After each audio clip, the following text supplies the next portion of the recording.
La mère du millionnaire creuse sa propre tombe sous la menace cruelle de l'épouse de son fils. Des secrets de familles enfouis depuis des années refont surface lorsque la femme âgée découvre une vérité capable de tout détruire. Mais avant que la terre ne la recouvre complètement, quelque chose de surprenant se produit, et ce qui aurait été une tragédie silencieuse devient le début d'un héritage de courage, d'amour et de rédemption. Si cette histoire vous a intéressé, n'oubliez pas de vous abonner à notre chaîne et dites-nous de quelle ville vous nous regardez. On continue. Je vous promets que ce sera la meilleure histoire que vous entendrez de votre vie. Le crépuscule tombait lentement sur la campagne lyonnaise, dans la région Auvergne-Rhône-Alpes, apportant avec lui ce silence lourd que seule la campagne connaît.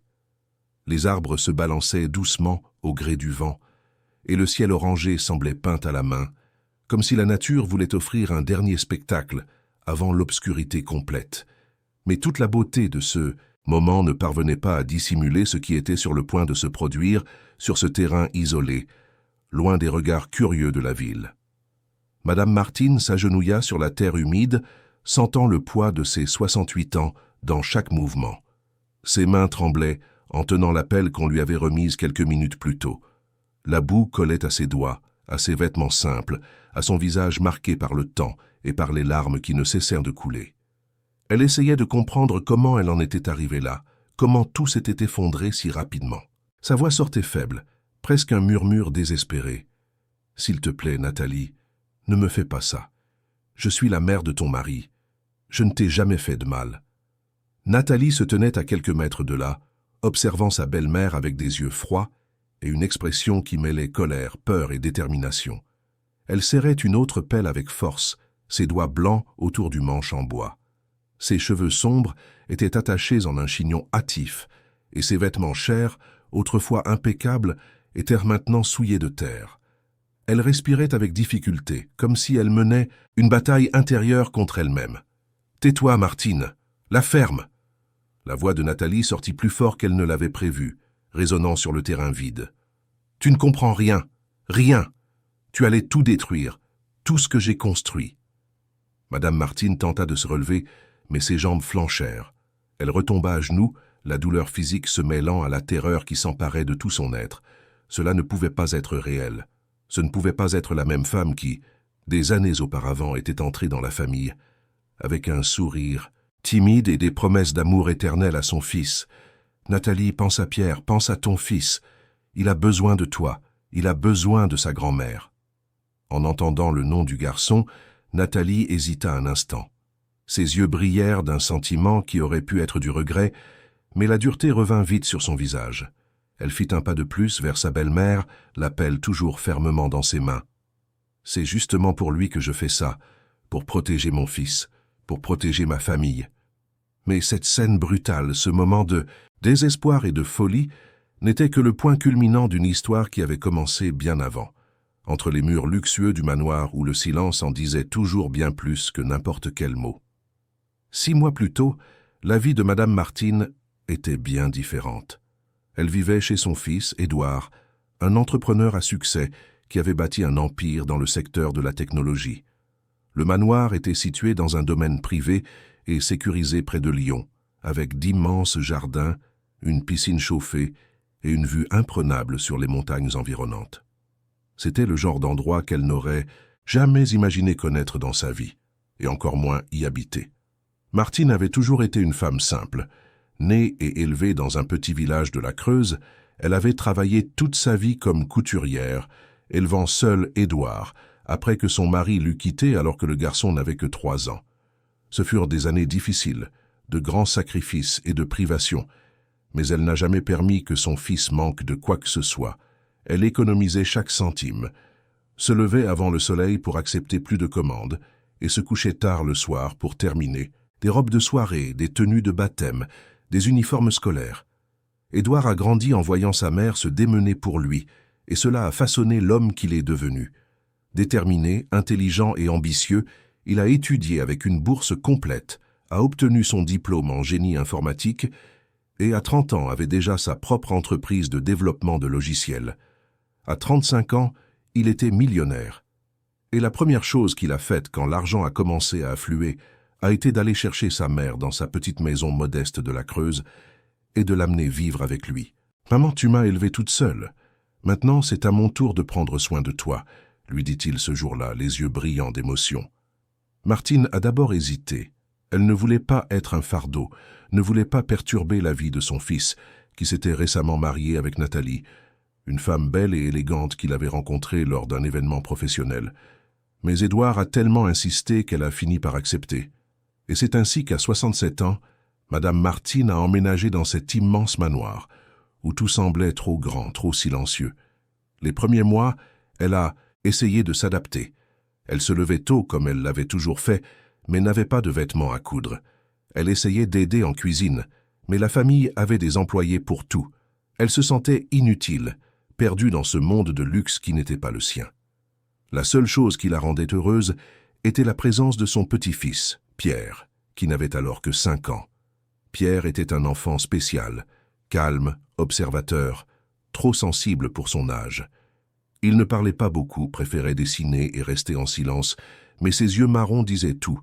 Il s'est attaché à sa grand-mère dès le premier jour, et Martine a trouvé en ce garçon le but qui lui manquait. Elle passait des heures à jouer avec lui, à lui raconter des histoires, à lui apprendre des choses simples qu'elle avait apprises à la campagne. Pierre souriait avec elle d'une manière qu'il ne souriait avec personne d'autre, mais Martine percevait quelque chose d'étrange. Nathalie traitait son fils avec une froideur qu'elle ne parvenait pas à comprendre. La femme était polie, toujours bien habillée, parlait de manière raffinée, mais il y avait une distance entre elle et le garçon qui dérangeait la grand-mère. Nathalie serrait rarement Pierre dans ses bras, s'asseyait rarement avec lui pour jouer ou écouter ses histoires. Elle semblait toujours trop occupée, toujours avec des rendez-vous importants, toujours au téléphone à régler des problèmes que Martine ne comprenait même pas bien. « C'est sa façon d'être, maman », justifiait Édouard chaque fois que sa mère abordait le sujet avec délicatesse. Nathalie est une femme moderne, indépendante. Elle aime Pierre à sa manière. Martine n'insistait pas, mais le sentiment que quelque chose n'allait pas continuait de grandir dans sa poitrine. Elle voyait son petit-fils chercher l'attention de sa mère et être ignoré. Elle voyait le garçon apporter des dessins qu'il avait faits et Nathalie se contentait de lui tapoter la tête avant de retourner à son téléphone. Cela faisait mal à la grand-mère, mais elle ne savait pas quoi faire. Ce n'était pas sa maison, ce n'était pas sa famille pour qu'elle s'en mêle. Elle n'était qu'une invitée dans ce monde qui ne lui appartenait pas. Les semaines passèrent, et Martine commença à remarquer d'autres détails. Nathalie s'irritait chaque fois que sa belle-mère passait trop de temps avec Pierre. Elle faisait des commentaires subtils, presque imperceptibles, mais qui blessaient. « Vous gâtez trop ce garçon, Madame Martine. Pierre doit apprendre à être indépendant. Vous êtes collé à lui tout le temps. Édouard dit à ta mère de ne pas donner autant de bonbons à Pierre. Il va s'y habituer. » Martine essayait de se retenir, de ravaler son amertume, mais c'était difficile. Elle ne faisait rien de mal. Elle aimait simplement son petit-fils de la seule manière qu'elle connaissait, avec sa présence, avec sa tendresse, avec son attention. Mais elle se rendait compte que sa présence dérangeait de plus en plus Nathalie. Un après-midi, de mars, Martine était dans la cuisine en train de préparer un gâteau aux carottes, la recette que Pierre préférait.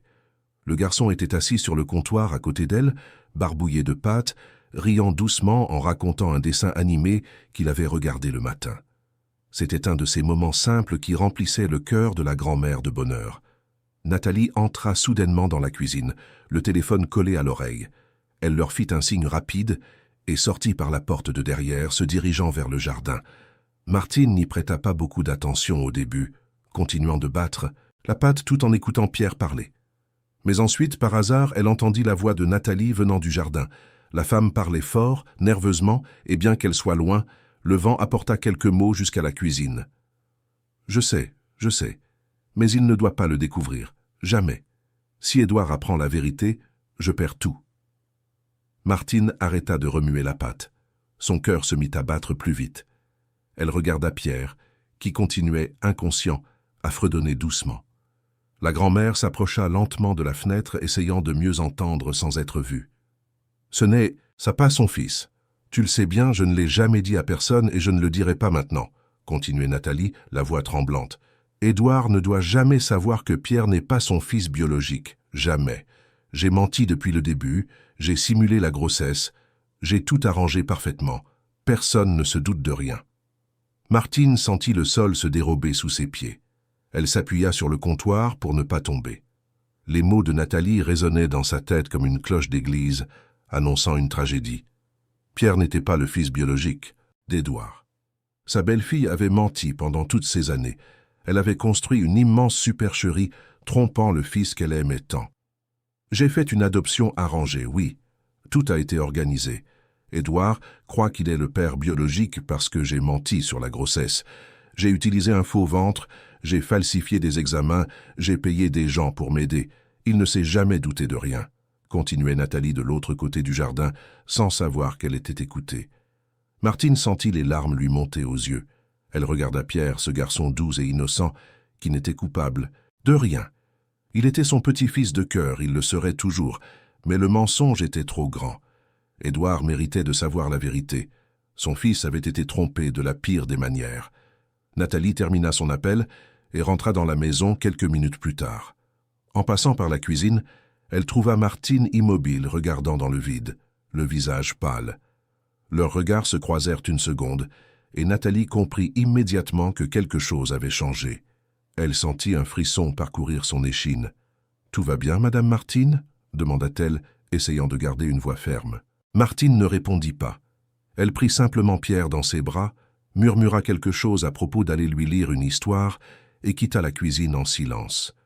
Nathalie resta là, immobile, regardant sa belle-mère s'éloigner, et une peur profonde commença à grandir en elle. Elle savait. Martine avait tout entendu. Cette nuit-là, Martine ne parvint pas à dormir. Elle resta éveillée dans son lit, fixant le plafond, se demandant ce qu'elle devait faire. Le dire à Édouard, confronter Nathalie, faire comme si elle ne savait rien. Chaque option semblait mauvaise, chaque chemin semblait mener à une tragédie. Elle pensa à Pierre, à ce garçon innocent qui aimait son père et en était aimé. Qu'arriverait-il si la vérité éclatait? Édouard serait anéanti, toute la famille s'effondrerait. Mais le mensonge était trop énorme pour être ignoré. Édouard avait le droit de savoir. Il méritait la vérité, aussi douloureuse soit-elle. Les jours suivants, Martine remarqua que Nathalie commençait à l'observer différemment. Sa belle-fille passait près d'elle avec un regard méfiant, posait des questions subtiles pour essayer de découvrir ce que la belle-mère savait réellement. La tension à l'intérieur de cette luxueuse maison grandissait de jour en jour, comme une cocotte minute sur le point d'exploser. Édouard, ignorant de tout, continuait sa routine de travail trépidante. Il partait tôt, rentrait tard, et dans les rares moments où il était à la maison, il essayait de partager son temps entre sa femme, son fils et sa mère. Il percevait que quelque chose était étrange, que l'ambiance était lourde, mais il attribuait tout cela au stress du travail et aux petites différences naturelles d'une famille vivant sous le même toit. Une semaine après cet après-midi fatidique, Nathalie annonça pendant le dîner qu'elle avait prévu un voyage à la maison de campagne familiale. C'était une propriété rurale qui appartenait aux parents d'Édouard, située à environ 2 heures de Lyon, dans une région isolée et tranquille. Le lieu avait été hérité par Édouard des années auparavant, mais ils y allaient rarement. « Je pense que ça nous fera du bien de nous reposer un peu », dit Nathalie avec un sourire forcé. « Emmenez Pierre au contact de la nature, respirez l'air pur, et vous aussi vous venez, Madame Martine. Ça fera du bien à tout le monde. » Martine sentit un frisson la parcourir. Elle regarda Nathalie et vit quelque chose dans les yeux de sa belle-fille qui l'effraya. Il y avait là une détermination, une froideur qu'elle n'avait jamais vue auparavant. Elle voulut refuser, inventer une excuse quelconque, mais Édouard était déjà enthousiasmé par l'idée, parlant du temps qu'il n'était pas allé à la campagne et de la joie de passer un week-end en famille. « Ce sera génial, maman, tu vas adorer. L'endroit est magnifique, très calme. On y va tous ensemble, » dit Édouard en tenant affectueusement la main de sa mère. Martine n'eut d'autre choix que d'accepter, mais cette nuit-là, en préparant sa petite valise, elle sentit un poids sur sa poitrine qu'elle ne pouvait expliquer. Quelque chose n'allait pas. Pas du tout. 2 jours avant le voyage, Nathalie appela le gardien de la propriété, un homme nommé Père Jacques, qui s'occupait des lieux depuis des années. Martine passait dans le couloir quand elle entendit une partie de la conversation. « Père Jacques, j'ai besoin que vous me prépariez quelque chose là-bas. C'est assez urgent, » disait Nathalie, la voix basse et pressée. « J'ai besoin que vous creusiez une fosse au fond du terrain près de l'étang. Une fosse profonde, vous voyez.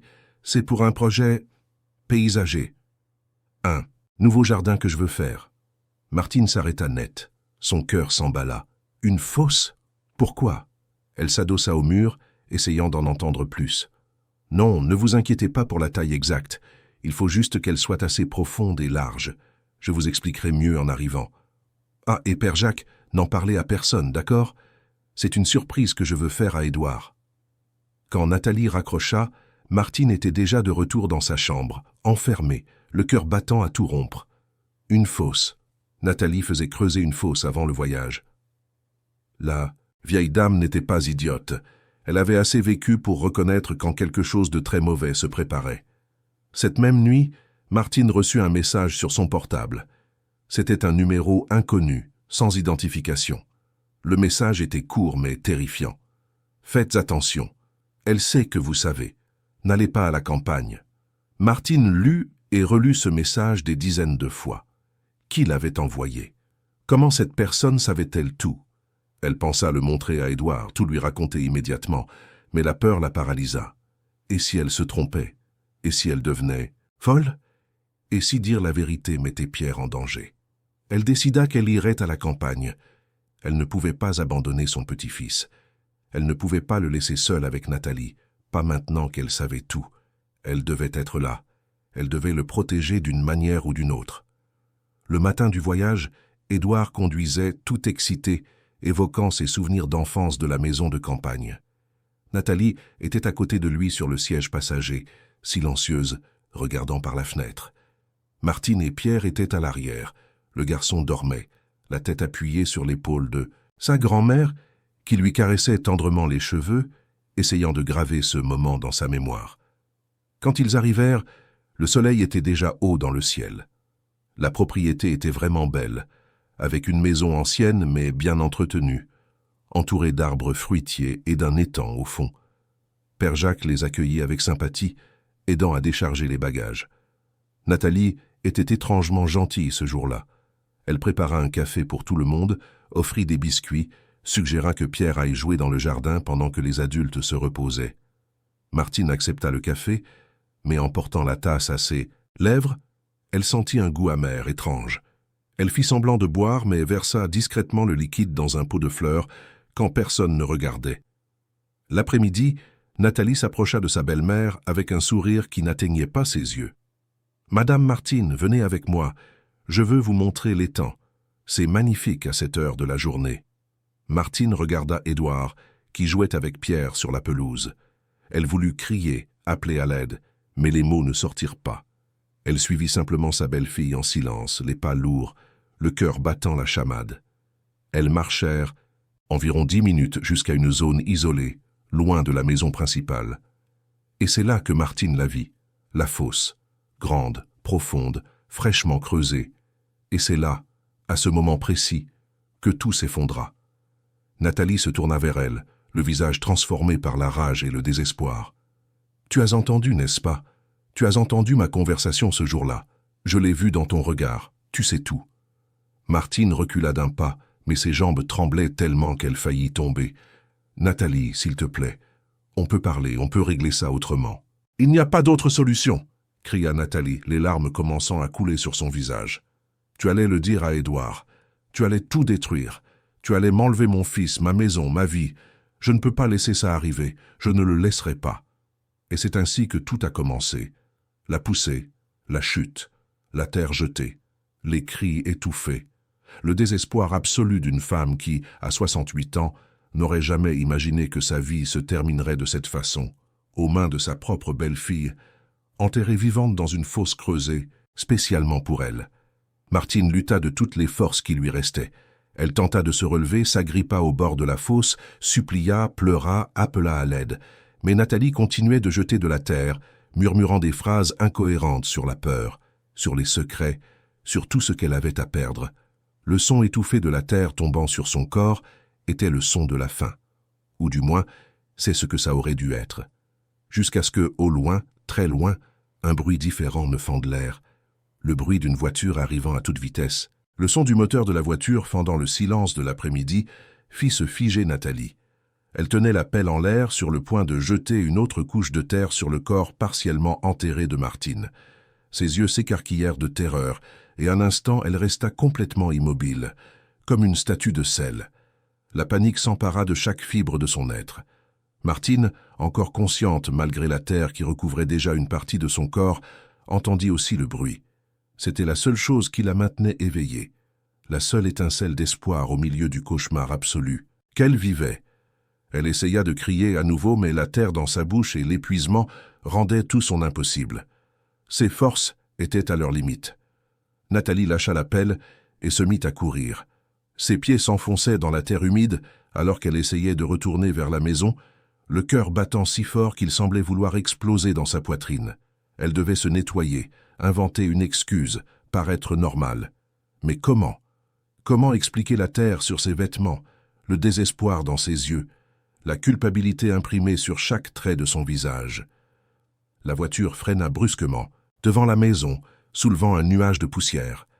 Édouard sauta du véhicule avant même qu'il ne soit complètement arrêté. Son visage était transfiguré par la peur, ses yeux rouges de quelqu'un qui avait pleuré tout le long du chemin. Dans ses mains, il tenait son téléphone où une vidéo était encore en pause à l'écran.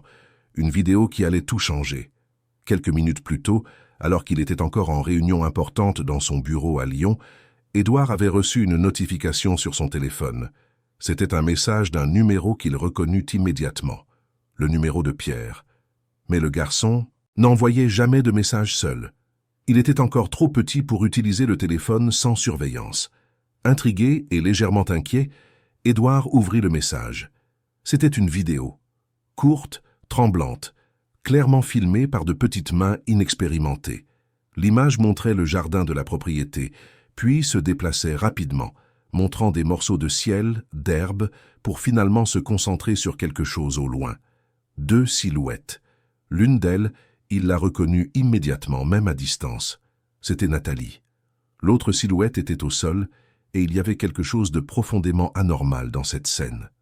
L'audio était presque inaudible, mais Édouard réussit à entendre la voix chuchotée de Pierre, tremblant de peur. « Papa, danger, mamie en danger. » La vidéo s'arrêtait là, quelques secondes seulement, mais c'en fut assez pour que le monde d'Édouard s'effondre.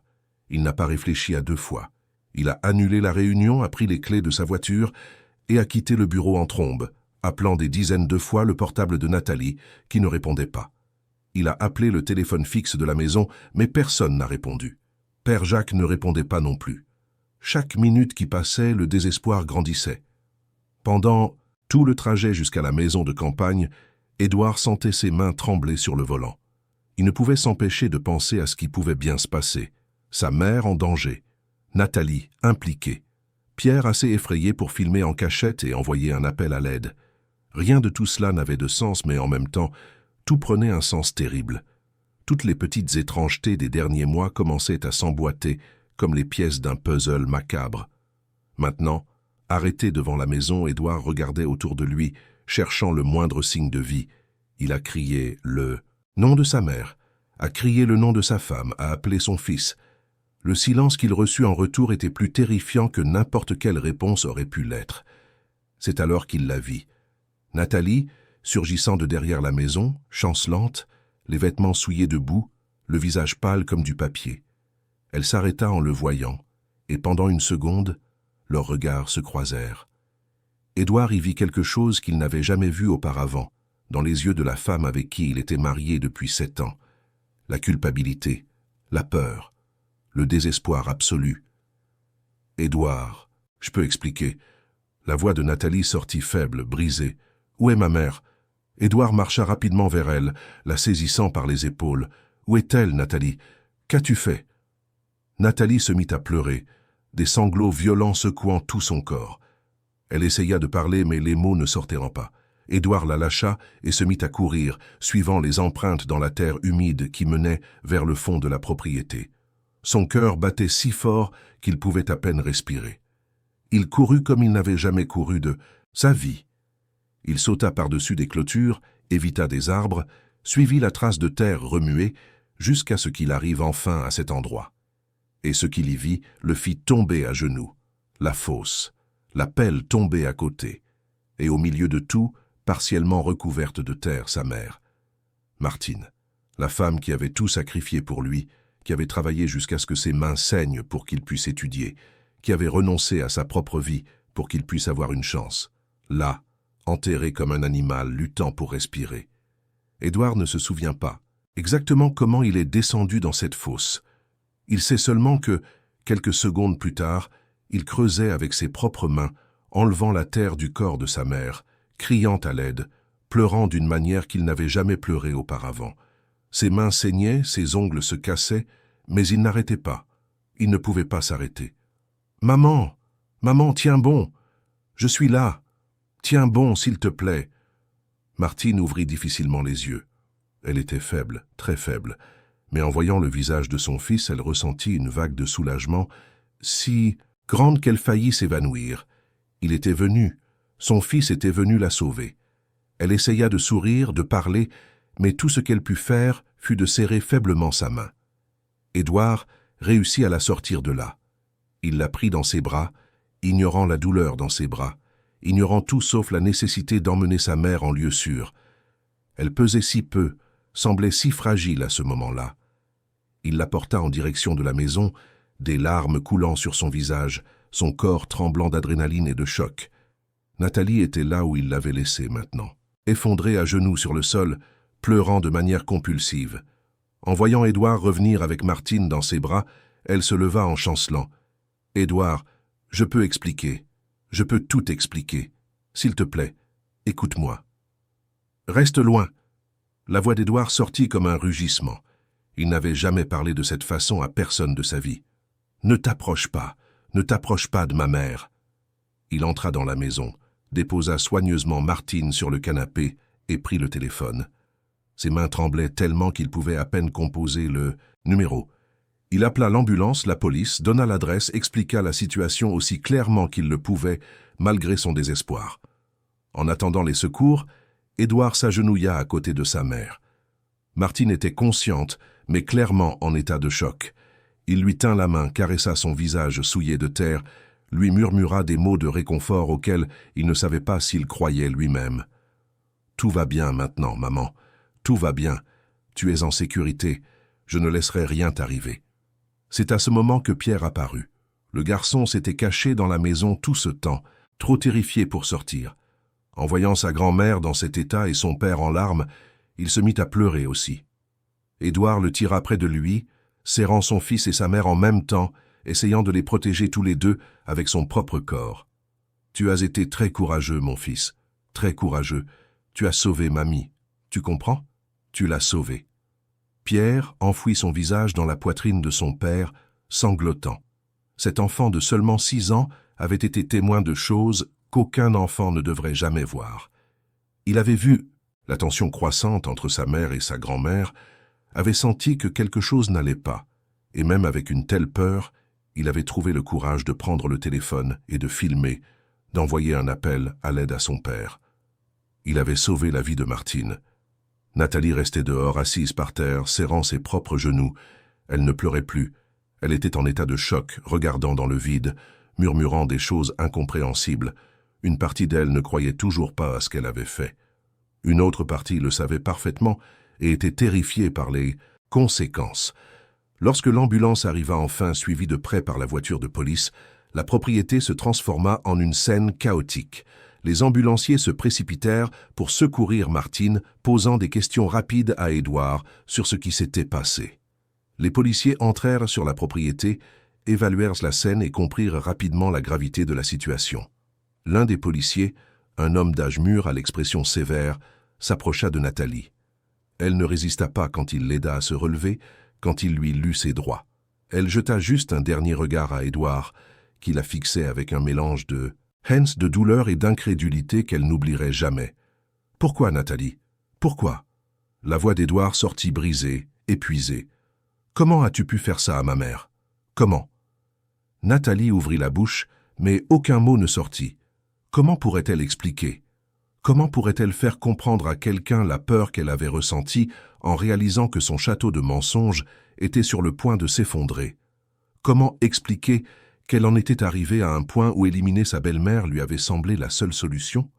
Elle fut emmenée vers la voiture de police. Alors qu'on la faisait monter à l'arrière, elle regarda par la fenêtre et vit Édouard serrant Pierre dans ses bras, observant les ambulanciers charger Martine dans l'ambulance. Cette image resterait gravée à jamais dans sa mémoire. L'image de tout ce qu'elle avait perdu, l'image de la famille qu'elle avait détruite de ses propres mains. Dans l'ambulance, en route vers l'hôpital, Martine perdait et reprenait conscience. Les ambulanciers travaillaient rapidement, vérifiant ses signes vitaux, nettoyant la terre qui se trouvait encore dans ses voies respiratoires, administrant de l'oxygène. Édouard était assis à côté, tenant la main de sa mère, refusant de la lâcher ne serait-ce qu'une seconde. « Reste avec moi, maman, reste avec moi, on est presque à l'hôpital. Tiens bon encore un peu. » À l'hôpital régional de Lyon, Martine fut immédiatement emmenée aux urgences. Édouard dut rester dans la salle d'attente, et pour la première fois depuis que tout avait commencé, il se retrouva seul avec ses pensées. Et c'était terrifiant. Il essayait de comprendre ce qui s'était passé. Il essayait de digérer comment sa femme, la femme avec qui il partageait son lit chaque nuit, la mère de son fils, avait tenté d'assassiner sa propre mère. Rien n'avait de sens, absolument rien. Pierre était assis à côté de lui, trop silencieux pour un enfant. Le garçon tenait un jouet qu'une gentille infirmière lui avait donné, mais il ne jouait pas avec. Il regardait simplement le couloir par où sa grand-mère avait disparu, attendant, tout comme son père, des nouvelles. Ce furent 3 heures d'attente. 3 heures qui parurent 3 ans. Édouard fit les 100 pas dans la salle d'attente, but 5 verres d'eau qui n'étanchèrent pas sa soif, répondit à des dizaines d'appels d'amis et d'employés inquiets de son absence soudaine. Il ne savait pas quoi dire, à personne. Comment expliquer l'inexplicable? Finalement, un médecin s'approcha. C'était un homme jeune, au regard fatigué mais bienveillant. « Monsieur Édouard, votre mère est stable. Elle a eu une grave crise de panique, une déshydratation, quelques blessures légères et est en état de choc émotionnel intense. Mais physiquement, elle va s'en remettre. C'était de justesse. Si vous aviez tardé de quelques minutes de plus. » Le médecin n'eut pas besoin de terminer sa phrase. Édouard comprit parfaitement. Il se couvrit le visage de ses mains et laissa enfin les larmes couler sans retenue. C'étaient des larmes de soulagement, de douleur, de colère, de gratitude, un tourbillon d'émotions qu'il ne pouvait plus contrôler. « Je peux la voir ? » ?»« Oui, mais elle est sous sédatif. Elle va dormir pendant quelques heures. C'est mieux pour elle en ce moment. Vous pouvez rester dans la chambre si vous le souhaitez. » Édouard prit Pierre par la main et suivit le médecin dans les couloirs blancs de l'hôpital jusqu'à une chambre privée. Elle était là, Martine, sa mère, allongée sur le lit d'hôpital, connectée à des moniteurs, le visage encore sale de terre malgré le nettoyage rapide qu'on lui avait fait, mais vivante, vivante. Il tira une chaise près du lit, assit Pierre sur ses genoux et resta là, à observer sa poitrine se soulever et s'abaisser à un rythme constant. C'était le plus beau son qu'il ait jamais entendu, le son de la vie qui continue, le son de la seconde chance. Pendant que Martine dormait sous l'effet des sédatifs à l'hôpital, de l'autre côté de la ville, dans un commissariat, Nathalie était interrogée. Elle ne pleurait plus. Elle était anesthésiée émotionnellement, répondant aux questions de manière automatique, comme si elle parlait de la vie de quelqu'un d'autre. « Pourquoi avez-vous essayé de faire ça à votre belle-mère » Le commissaire en charge de l'affaire était un homme expérimenté, qui avait vu beaucoup de choses dans sa vie, mais même lui était choqué par cette histoire. Nathalie resta silencieuse un long moment. Puis, lentement, elle commença à parler. Et quand elle commença, elle ne put plus s'arrêter. Elle raconta tout, chaque détail du mensonge qu'elle avait construit au fil des ans. Comment elle avait simulé une grossesse pour garder Édouard. Comment elle avait organisé une adoption informelle par des intermédiaires douteux, payant une somme considérable pour obtenir un bébé sans poser de questions. Comment elle avait falsifié des examens, utilisé de faux ventres, trompé son mari depuis le premier jour. « J'étais désespérée, disait-elle, la voix monotone. Édouard allait me quitter. Il se méfiait, pensant que j'étais avec lui uniquement pour l'argent. Et c'était vrai. Au début, c'était vrai. Mais ensuite, je me suis habituée à cette vie, à ce luxe, à cette sécurité. Je ne pouvais pas tout perdre. Alors j'ai inventé la grossesse. J'ai utilisé du silicone, des vêtements amples, j'ai menti sur les consultations. Et quand le moment est venu, j'ai dit que j'avais eu des complications et que le bébé était né prématurément. J'ai ramené Pierre à la maison et j'ai convaincu Édouard qu'il était notre fils biologique. Le commissaire notait tout, l'incrédulité peinte sur son visage. « Et pourquoi essayer de tuer votre belle-mère? Savait-elle la vérité ?» Elle a entendu une de mes conversations au téléphone. Je parlais avec la personne qui m'a aidé pour l'adoption, réglant quelques derniers détails pour m'assurer que personne ne découvrirait jamais rien. Et Madame Martine était trop près. Elle a tout entendu. Nathalie fit une pause, les mains tremblantes. Je l'ai vue dans son regard. Elle savait. Et je savais qu'elle allait le dire à Édouard. Elle aimait trop son fils pour le laisser vivre dans un mensonge. Alors vous avez tout planifié. Le voyage, la fosse creusée à l'avance, le café avec des sédatifs. Je ne voulais pas faire ça. Pour la première fois, la voix de Nathalie se brisa à nouveau. Je ne voulais pas, mais j'étais désespéré. J'avais tellement peur de tout perdre. La maison, la vie confortable, Pierre. J'aime ce garçon. Même s'il n'est pas mon fils biologique, je l'aime et je ne pouvais pas laisser qu'on me l'enlève. Mais vous étiez prête à le laisser sans la grand-mère qu'il aimait tant. Nathalie ne répondit pas. Il n'y avait pas de réponse possible à cela. La nuit tomba sur Lyon. À l'hôpital, Édouard restait au chevet de sa mère. Pierre s'était endormi dans ses bras, épuisé par tant de peur et d'émotion. Une infirmière apporta une couverture et les couvrit tous les deux avec soin, un sourire triste sur le visage. Elle ne connaissait pas les détails de ce qui s'était passé, mais elle savait que cette famille avait traversé quelque chose de terrible. Vers 22 heures, Martine commença à se réveiller. D'abord de légers mouvements, puis ses yeux s'ouvrirent lentement. Elle était confuse, désorientée. Il lui fallut quelques secondes pour se souvenir où elle était et pourquoi. Quand les souvenirs revinrent, tout son corps se tendit et elle tenta de se lever brusquement. « Maman, calme-toi. Tout va bien. Tu es à l'hôpital. Tu es en sécurité. » Édouard se leva rapidement, tenant toujours Pierre qui continuait de dormir. « Tout va bien maintenant. » Martine regarda son fils. Le regarda vraiment. Elle vit ses cernes profonds, la douleur dans ses yeux, comment il avait vieilli de plusieurs années en quelques heures seulement. Et puis elle vit Pierre, dormant paisiblement dans les bras de son père, et les larmes se mirent à couler. « Il m'a sauvé ?» Sa voix sortit rauque, douloureuse. « Oui. Notre courageux petit garçon a filmé ce qui se passait et me l'a envoyé. Sans lui... » Édouard ne put terminer sa phrase. Il ne pouvait même pas penser à ce qui se serait passé. Martine tendit une main tremblante et caressa le visage de son petit-fils endormi. Ce petit garçon sensible, silencieux, avait été plus courageux que beaucoup d'adultes ne l'auraient été. Il lui avait sauvé la vie. « Édouard, » dit Martine après un long silence, « il y a quelque chose que tu dois savoir. À propos de Pierre, à propos de Nathalie. » Édouard secoua la tête. « Je sais déjà, maman. Elle a tout avoué au commissariat. Les policiers m'ont appelé il y a peu. Je sais que Pierre n'est pas mon fils biologique. » Martine serra la main de son fils, s'attendant à y voir de la colère ou de la douleur. Mais ce qu'elle vit la surprit. Édouard regardait Pierre avec le même amour que toujours, peut-être même plus. « Ça ne change rien, » dit Édouard, la voix ferme malgré les larmes. « Il est mon fils. Il sera toujours mon fils. La biologie ne fait pas une famille. C'est l'amour qui l'a fait. Et j'aime ce garçon plus que tout au monde. » Martine sourit à travers ses larmes. Son fils était devenu un homme meilleur qu'elle n'aurait jamais pu l'imaginer. Même au milieu de tant de douleurs, il avait choisi l'amour. Il avait choisi de protéger cet enfant innocent qui n'était coupable d'aucun mensonge. Ils restèrent là tous les trois en silence.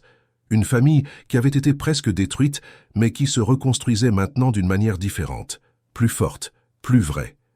Dehors, la ville continuait sa routine, mais à l'intérieur de cette chambre d'hôpital, au milieu des moniteurs et de l'odeur de désinfectant, quelque chose d'important se produisait. Une famille choisissait de continuer. Elle choisissait de pardonner l'innocent, de protéger le fragile et d'aller de l'avant, peu importe la difficulté du chemin. Les premiers rayons de soleil du lendemain matin pénétrèrent par la fenêtre de la chambre d'hôpital, illuminant doucement le visage de Martine. Elle avait peu dormi pendant la nuit, se réveillant plusieurs fois en sursaut, revivant en cauchemar ces terribles moments sous la terre. Chaque fois qu'elle se réveillait, elle trouvait Édouard là, assis sur la chaise à côté du lit, vigilant, comme s'il craignait qu'elle ne disparaisse s'il fermait les yeux. Pierre avait été ramené à la maison par une amie de la famille pendant la nuit. Le garçon avait besoin de se reposer dans son propre lit, loin de cet environnement hospitalier qui ne faisait qu'ajouter à l'anxiété. Édouard avait hésité à le laisser partir, mais il savait que c'était le mieux pour son fils. Avant de partir, Pierre avait déposé un long baiser sur le front de sa grand-mère et lui avait murmuré qu'il l'aimait. Ces simples mots avaient été le meilleur remède que Martine pouvait recevoir. Une infirmière entra dans la chambre en apportant le petit déjeuner. C'était une femme plus âgée, au sourire bienveillant et aux yeux qui témoignaient d'une longue expérience de la vie. « Bonjour, Madame Martine. Comment vous sentez-vous aujourd'hui » Martine essaya de sourire, mais ses lèvres tremblèrent.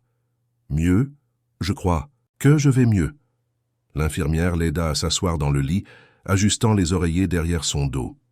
Édouard se leva et s'approcha, tenant la main de sa mère. « Le médecin va venir vous examiner tout à l'heure. Si tout va bien, vous pourriez peut-être sortir aujourd'hui, » expliqua l'infirmière en organisant le plateau du petit déjeuner. Martine regarda son fils et vit l'inquiétude peinte sur son visage. Il semblait avoir vieilli de 10 ans en une nuit. Ses yeux étaient rouges et gonflés. Sa barbe naissante lui donnait une apparence négligée qui ne correspondait pas à l'Édouard toujours si soigné qu'elle connaissait. « Mon fils, tu dois rentrer te reposer un peu. Prendre une douche, manger quelque chose de correct. Je ne bougerai pas d'ici, maman. Pas tant que tu ne sortiras pas avec moi. » Martine lui serra la main. Elle connaissait cette détermination. C'était la même qu'il montrait enfant quand il décidait qu'il allait étudier, peu importe la fatigue. Quand il décidait qu'il allait réussir dans la vie, peu importe les obstacles. Son fils avait hérité de son entêtement, et à ce moment, elle en était reconnaissante. Le médecin arriva peu avant 9 heures. Il effectua une série d'examens, vérifia les signes vitaux, posa des questions sur l'état de Martine. Il semblait satisfait de sa récupération physique, mais son expression devint plus sérieuse lorsqu'il aborda son état émotionnel. « Madame Martine, physiquement, vous vous remettez bien. Mais vu ce qui s'est passé, je vous recommande fortement un suivi psychologique. Ce que vous avez vécu est extrêmement traumatisant. Ce n'est pas quelque chose que l'on surmonte du jour au lendemain. » Martine acquiesça. Elle savait qu'il avait raison. Même là, dans la sécurité de cette chambre d'hôpital, avec son fils à ses côtés, elle sentait encore le poids de la terre sur son corps, entendait encore la voix de Nathalie crier, ressentait encore le désespoir absolu de ces moments où elle avait cru perdre la vie. « Je m'occuperai de tout, docteur, » intervint Édouard. « Ma mère aura tout le soutien dont elle a besoin. » Le médecin signa les papiers de sortie avec quelques recommandations et des médicaments prescrits. 1 heure plus tard, Martine quittait l'hôpital, appuyée au bras de son fils. Dehors, quelques journalistes étaient déjà rassemblés. La nouvelle de ce qui s'était passé avait fuité pendant la nuit, et maintenant la presse locale voulait des détails. La tentative d'homicide impliquant la famille d'un entrepreneur connu était devenue le sujet le plus commenté de la ville. Édouard tenta de protéger sa mère des caméras et des microphones qui se tendèrent vers eux, mais il était impossible de les éviter complètement. Les questions fusaient de toutes parts. « Madame Martine, comment vous sentez-vous ? Est-il vrai que votre belle-fille a tenté de vous enterrer vivante ? Monsieur Édouard, allez-vous rester marié à Nathalie ? Allez-vous poursuivre votre belle-fille en justice ?» Édouard ignora toutes les questions et aida sa mère à monter en voiture. Dès qu'il ferma la portière, il respira profondément, essayant de contrôler la colère qu'il ressentait face à cette violation de leur vie privée. Mais il savait que ce n'était que le début. L'histoire était trop sensationnelle pour être ignorée par les médias. Sur le chemin du retour, Martine regardait par la fenêtre en silence. La ville semblait la même que d'habitude. Les gens menèrent leur vie normalement, mais pour elle, tout avait changé. Le monde semblait différent maintenant, plus fragile, plus dangereux. Comme si à tout moment, le sol pouvait à nouveau s'ouvrir, sous ses pieds. « Maman, je pensais, » rompit le silence Édouard, « ce serait peut-être mieux que tu restes dans la maison principale pour un temps, où nous pourrions louer un appartement séparé où tu aurais plus d'intimité et de tranquillité. » Martine secoua la tête. « Je ne veux pas fuir, Édouard. Cette maison est aussi ma maison.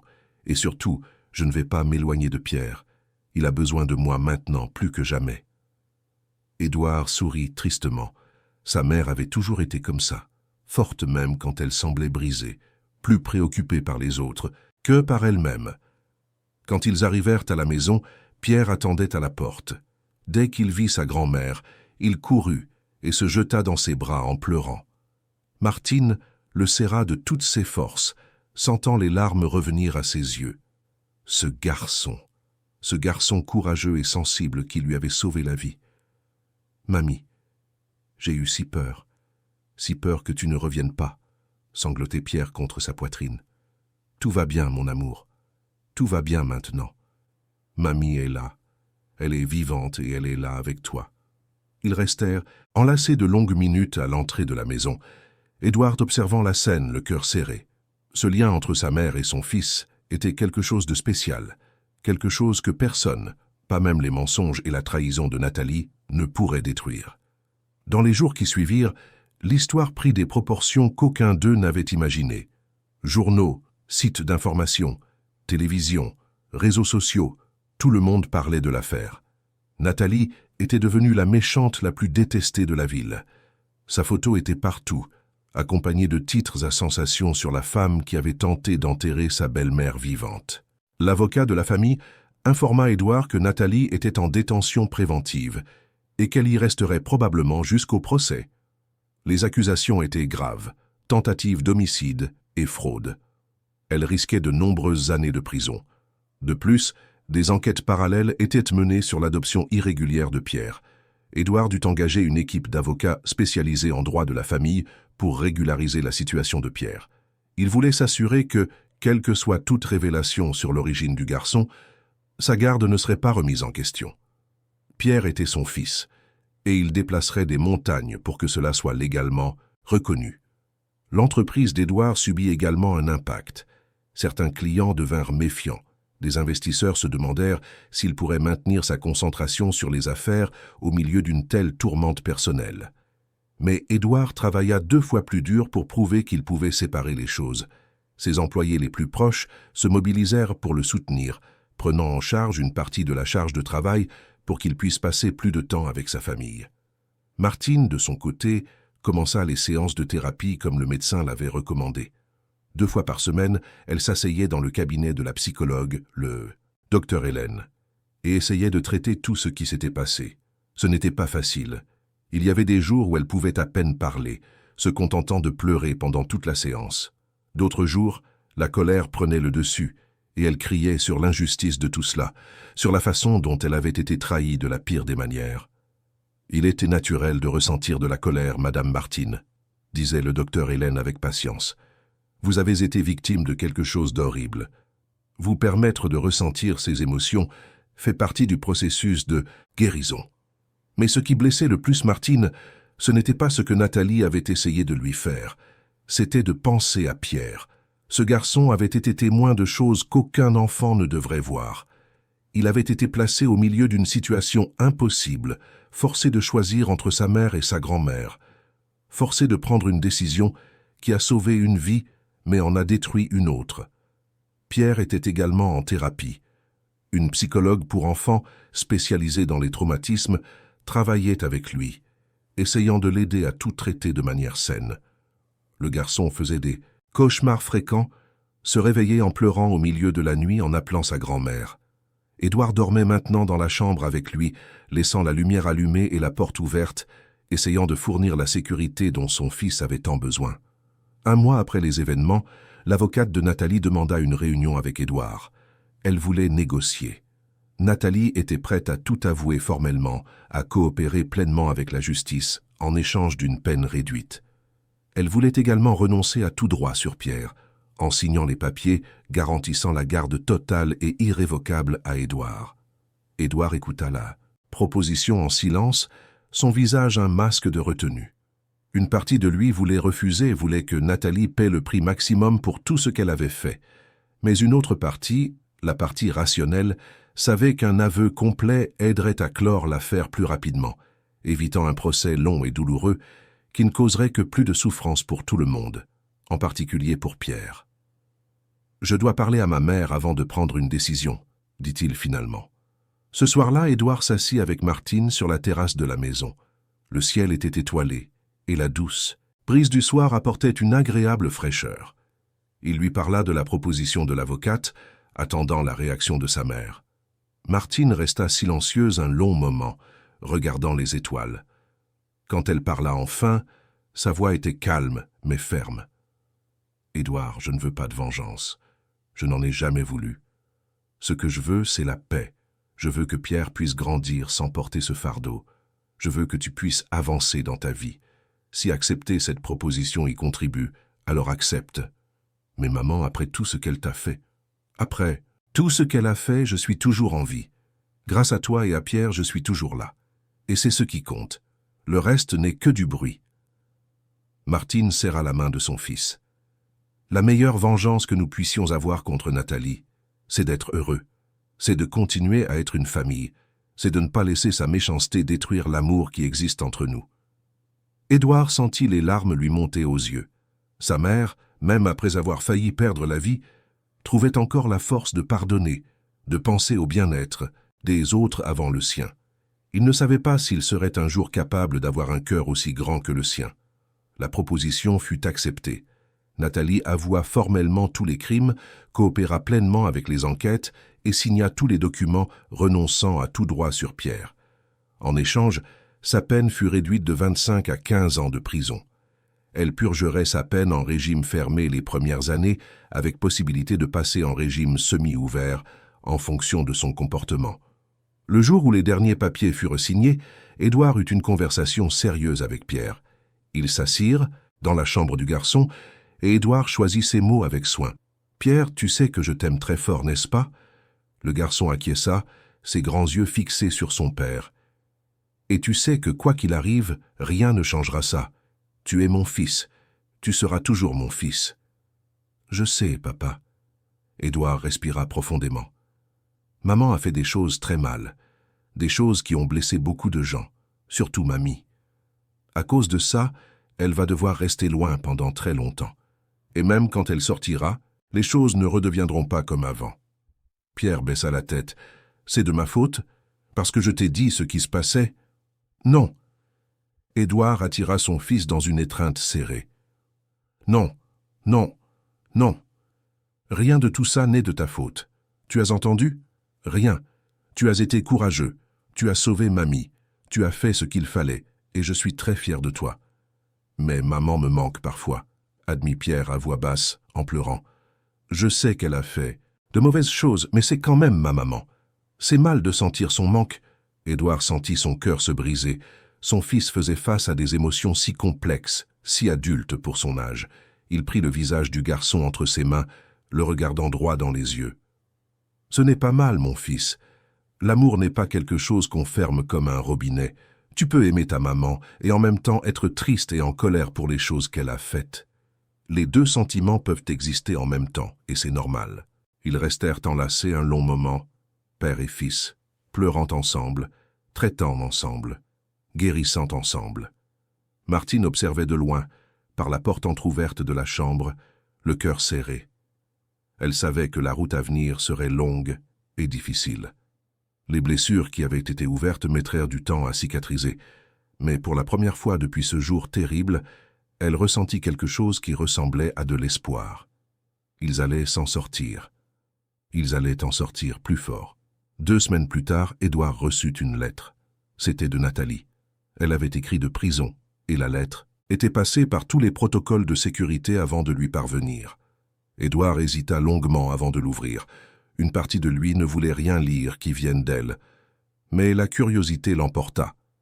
La lettre était longue, écrite à la main d'une écriture tremblante.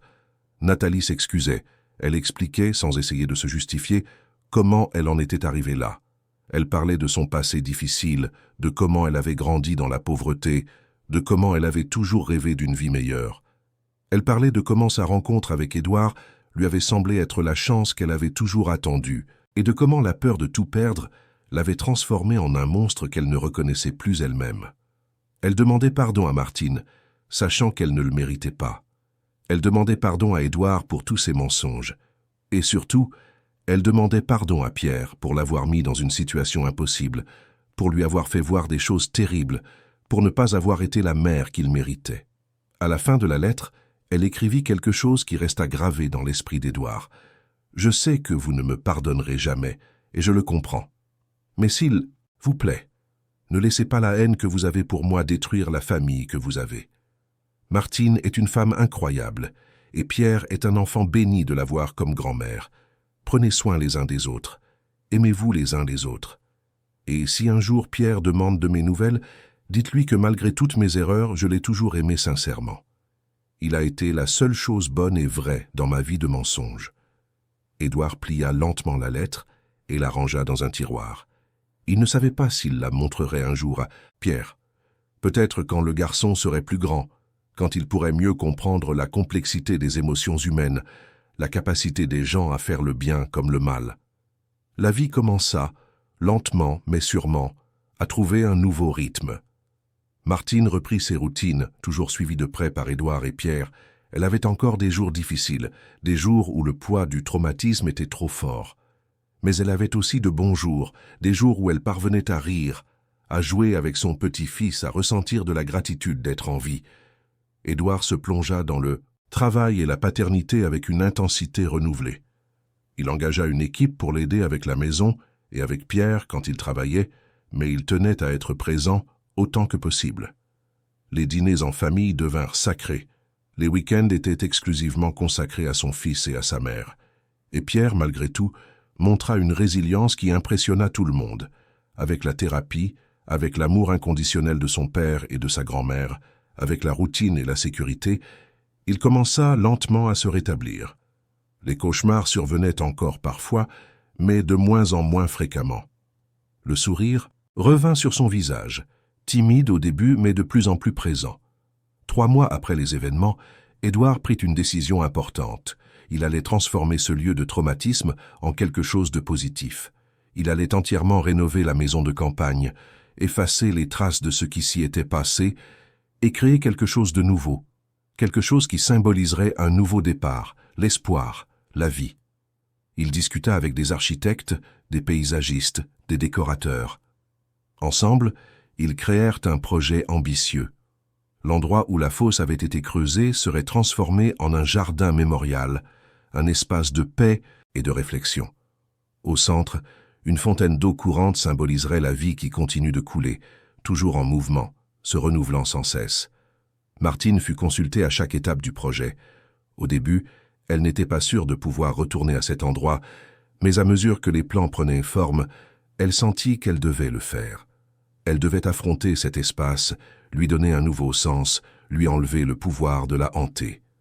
Le premier jour, où elle retourna sur les lieux après la rénovation, fut émouvant.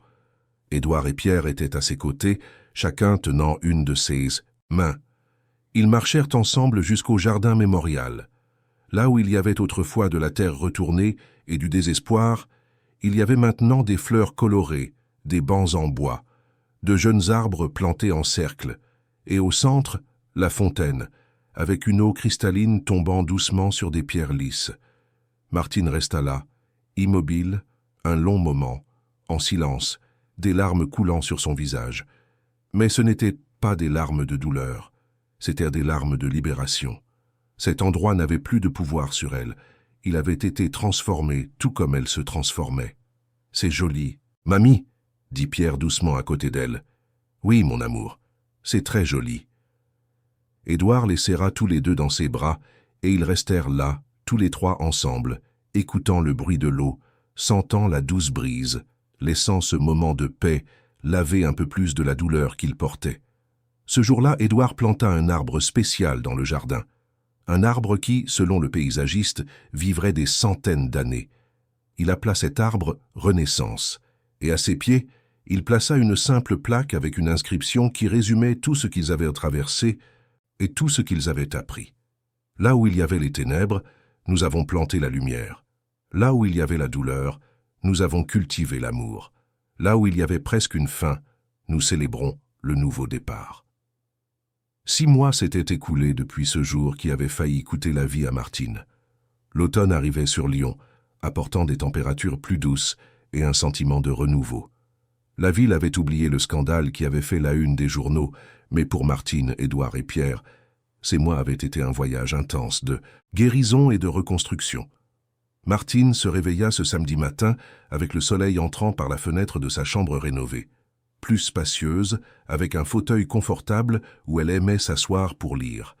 Les murs étaient vert d'eau, une couleur que la thérapeute avait suggérée pour ses propriétés apaisantes. Dans la cuisine, elle trouva Édouard en train de préparer le petit déjeuner. Son fils avait pris l'habitude de se lever tôt le week-end pour cuisiner. C'était sa façon de montrer son amour et d'être présent. « Bonjour maman, bien dormi ?»« J'ai bien dormi, mon fils. Toute la nuit, sans me réveiller. Ça fait 3 semaines de suite maintenant. » Édouard sourit. C'était une grande victoire. Les premiers mois, Martine se réveillait plusieurs fois par nuit, effrayée, revivant le traumatisme. Pierre apparut, encore en pyjama, se frottant les yeux. Le garçon avait visiblement grandi ces derniers mois, non seulement physiquement, mais aussi émotionnellement. Il était toujours calme et sensible, mais il y avait une nouvelle force en lui. « Bonjour, mamie. » Il lui fit un bisou sur la joue. « Bonjour, mon amour, tu as fait de beaux rêves. J'ai rêvé qu'on était à la campagne, mais c'était différent. Il y avait des fleurs partout et tu riais, mamie. » Martine sentit son cœur se serrer et se réchauffer. Les rêves de Pierre à propos de la maison de campagne avaient été des cauchemars terribles. L'entendre parler d'un beau rêve était le signe qu'ils trouvèrent la paix. Pendant le petit déjeuner, Édouard fit une annonce. « J'ai une nouvelle importante. J'ai décidé de créer un institut pour les enfants neurodivergents, des enfants qui, comme Pierre, sont spéciaux et ont besoin d'un environnement qui comprenne leurs besoins. » Martine sentit les larmes lui monter aux yeux. Son fils transformait la tragédie en espoir. « Et je veux nommer l'institut en ton honneur, Pierre. L'Institut Pierre-Édouard, parce que tu m'as appris que le courage n'a pas d'âge et que l'amour est plus fort que la peur. » Édouard s'agenouilla à côté de son fils. « Tu avais 6 ans, tu avais peur, mais tu as trouvé le courage de faire ce qui était juste. C'est de l'héroïsme. » Les semaines suivantes, Édouard se plongea dans le projet. Il acheta un grand terrain, engagea des architectes spécialisés et consulta des éducateurs. Martine participa activement, visitant le terrain, donnant des suggestions, choisissant des couleurs. Pierre contribua également, suggérant une bibliothèque avec de grands coussins, une salle d'art avec de la lumière naturelle et un jardin avec des arbres. 4 mois plus tard, l'Institut Pierre-Édouard était prêt. Un bâtiment beau et accueillant, entouré de jardins, avec des salles colorées, une bibliothèque, des espaces pour les thérapies et un amphithéâtre en plein air. L'inauguration eut lieu un samedi ensoleillé d'octobre. Plus de 200 personnes étaient présentes. Martine était nerveuse, car Édouard avait insisté pour qu'elle fasse un discours. Édouard monta sur scène avec Pierre à ses côtés. « Aujourd'hui, nous inaugurons l'Institut Pierre-Édouard, un projet né de moments difficiles, mais qui représente l'espoir et la conviction que nous pouvons choisir l'amour plutôt que la peur. » Il parla de la mission de l'Institut et des professionnels qualifiés. « Cet institut porte le nom de mon fils parce qu'il m'a enseigné le vrai courage, mais rien de tout cela n'existerait sans ma mère, Madame Martine. » Les applaudissements remplirent l'air. Martine monta sur scène les jambes tremblantes. Édouard serra sa mère dans ses bras avant de lui passer le micro. « Je ne suis pas doué pour les beaux mots. J'ai passé ma vie à travailler de mes mains, pas à faire des discours, mais je dois dire quelque chose. » Elle regarda Pierre. « Il y a quelques mois, j'ai failli perdre la vie. Mais mon petit-fils m'a appris que même avec la peur, on peut être courageux. Il m'a sauvé la vie ce jour-là et tous les jours depuis. » Elle se tourna vers Édouard. « Et mon fils m'a montré que des cendres peuvent naître des fleurs. Cet institut est la preuve que l'amour gagne toujours. » Elle fit une pause. « Aux enfants et aux familles qui viendront, qui, ici, vous êtes spéciaux. Ici, vous trouverez un lieu sûr pour grandir et être exactement qui vous êtes. » Les applaudissements furent longs et émus. Martine descendit, enlacée par son fils et son petit-fils, ressentant une plénitude. Ensuite, de nombreuses personnes l'abordèrent. Une dame nommée Carmen dit « Vous êtes une inspiration. Vous voir debout me donne de l'espoir. » Martine lui prit les mains. « Vous allez vous en sortir, ça fera mal, mais vous découvrirez une force que vous ne saviez même pas que vous aviez. » Les semaines suivantes, Martine reçut des centaines de lettres de personnes inspirées. Une jeune femme de 23 ans écrivit qu'elle avait dénoncé son ex-petit ami violent, inspiré par son courage. Édouard faisait aussi son chemin de guérison. La trahison de Nathalie avait ébranlé sa confiance, mais il se reconstruisait lentement grâce à la thérapie et au travail à l'Institut. Pierre continuait de progresser. Il avait trouvé dans l'art un moyen d'exprimer ses sentiments. Sur un dessin spécial, il montra 3 silhouettes se tenant la main sous un arc-en-ciel. « C'est nous, papa. Et l'arc-en-ciel, c'est parce qu'après la tempête, il y a toujours quelque chose de beau. » Édouard encadra ce dessin dans son bureau. 6 mois après l'inauguration, Martine reçut un appel. C'était de l'assistante sociale du système pénitentiaire.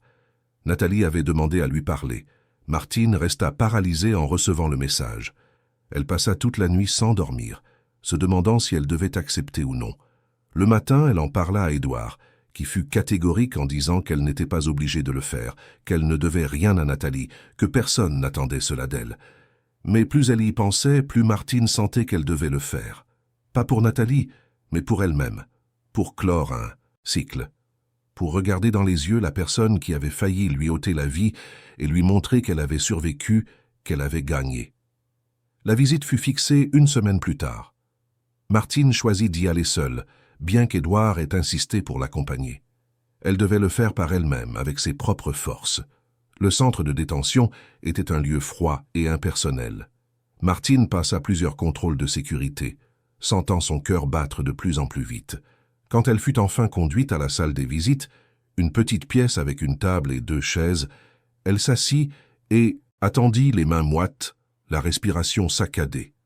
Quand Nathalie entra escortée par une gardienne, Martine faillit ne pas la reconnaître. La femme avait beaucoup maigri, ses cheveux étaient plus courts et sans les soins d'avant, son visage semblait avoir vieilli de plusieurs années en quelques mois. Les vêtements de la prison paraissaient trop grands sur son corps mince, mais ce qui attira le plus l'attention, ce furent ses yeux. Des yeux qui brillaient autrefois d'ambition et de calcul, semblaient maintenant vides, vaincus, portant un poids qui allait bien au-delà de la prison physique. Elles s'assirent l'une en face de l'autre, le silence lourd entre elles.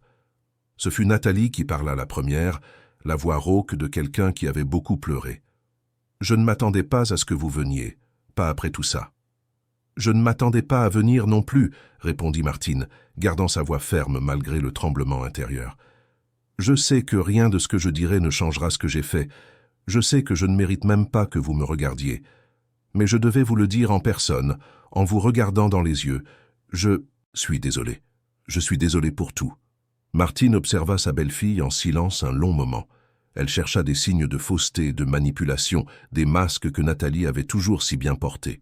Mais tout ce qu'elle vit, c'était un remords sincère, une douleur profonde qui consumait cette femme de l'intérieur. Cela n'effaçait pas ce qui avait été fait, ne changeait rien, mais c'était quelque chose. « Pourquoi as-tu fait ça, Nathalie? Je ne t'ai jamais fait de mal.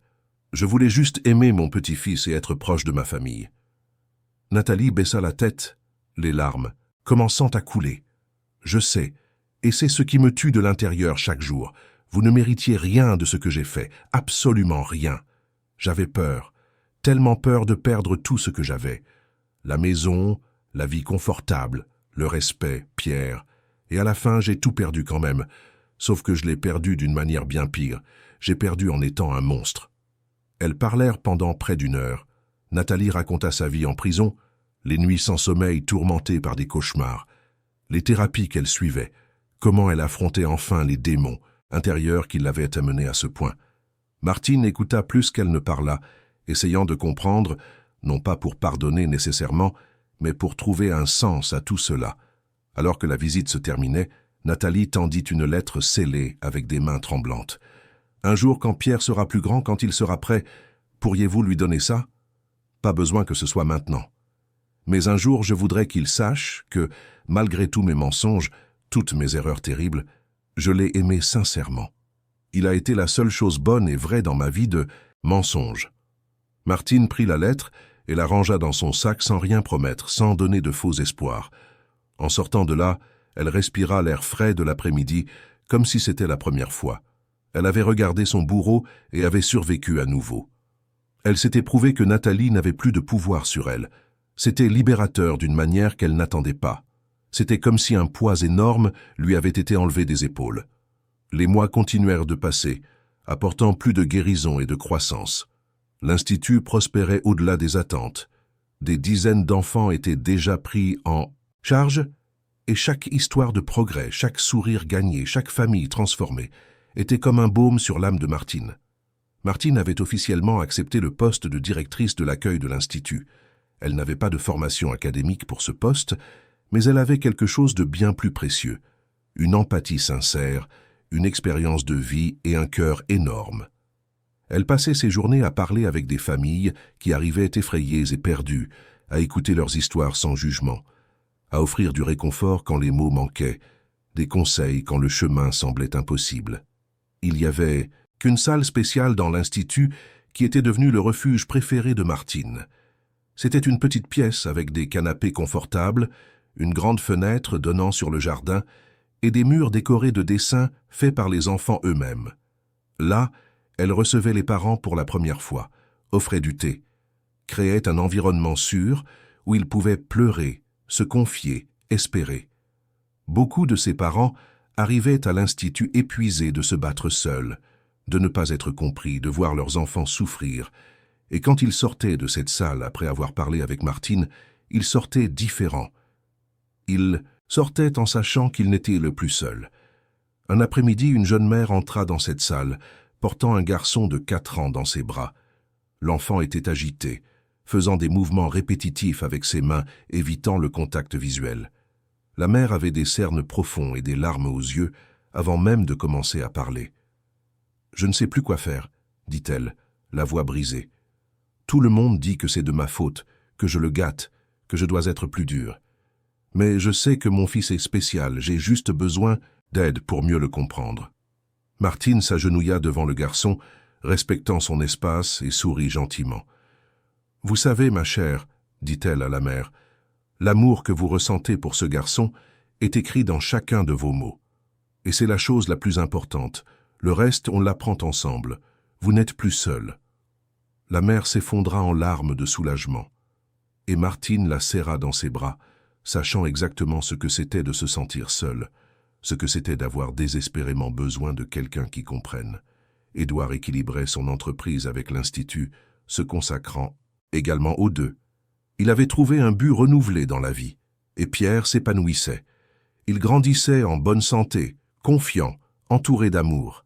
Il connaissait son histoire, savait qu'il y avait des complexités dans son origine, mais il savait aussi qu'il était profondément aimé.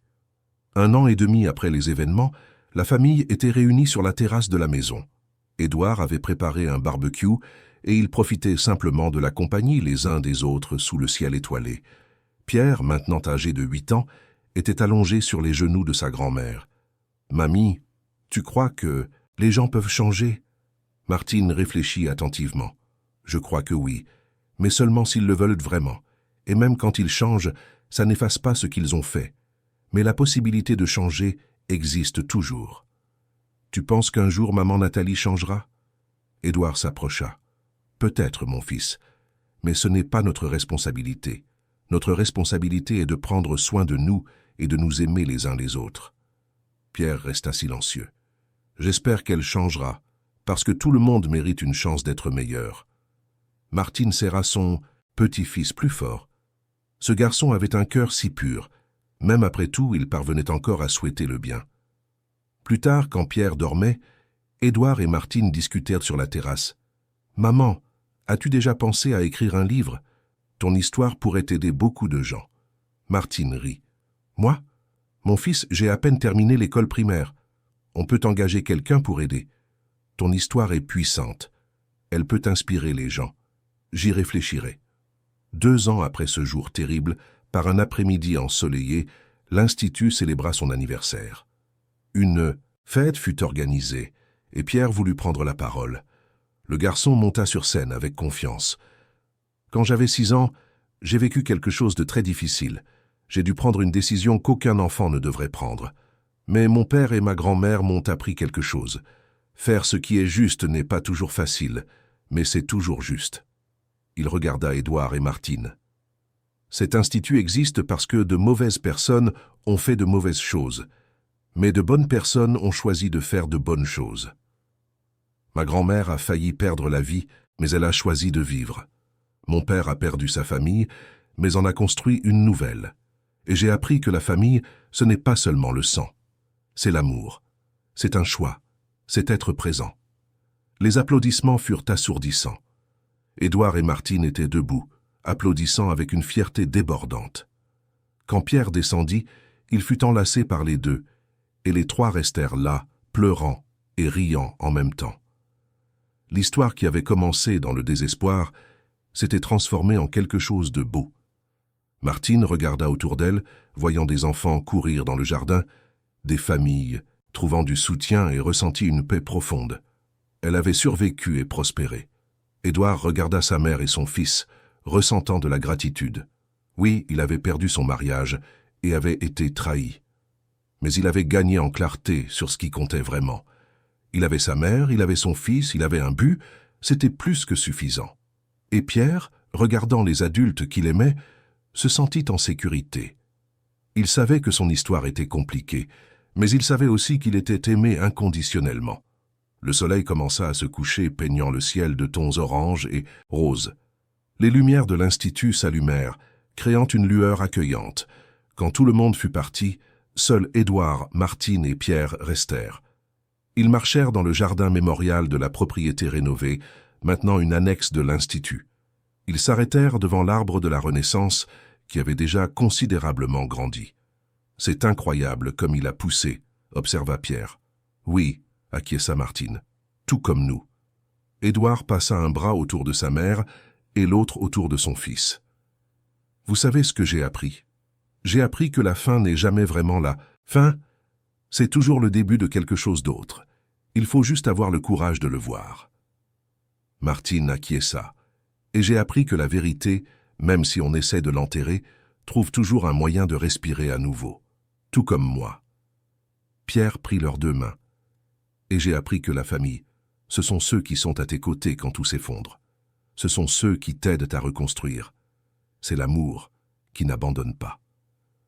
Les trois restèrent là, tandis que la nuit tombait, observant l'arbre qui symbolisait tout ce qu'ils avaient surmonté. Un arbre qui continuerait de grandir, tout comme eux continueraient de grandir. L'histoire qui avait failli se terminer dans une tombe était devenue un héritage d'amour, de courage et d'espoir. Et ainsi, Martine, la femme qui un jour fut presque enterrée vivante, devint un symbole de force et de renaissance, rappelant à tous que tant qu'il y a de la vie, il y a toujours une chance de recommencer. Fin de l'histoire.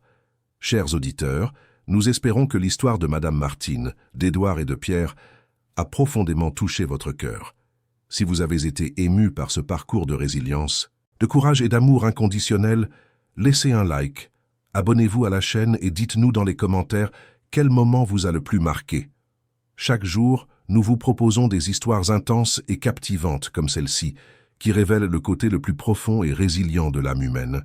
Votre présence ici est très importante pour nous. Nous vous attendons pour le prochain épisode avec une autre histoire qui va vous émouvoir.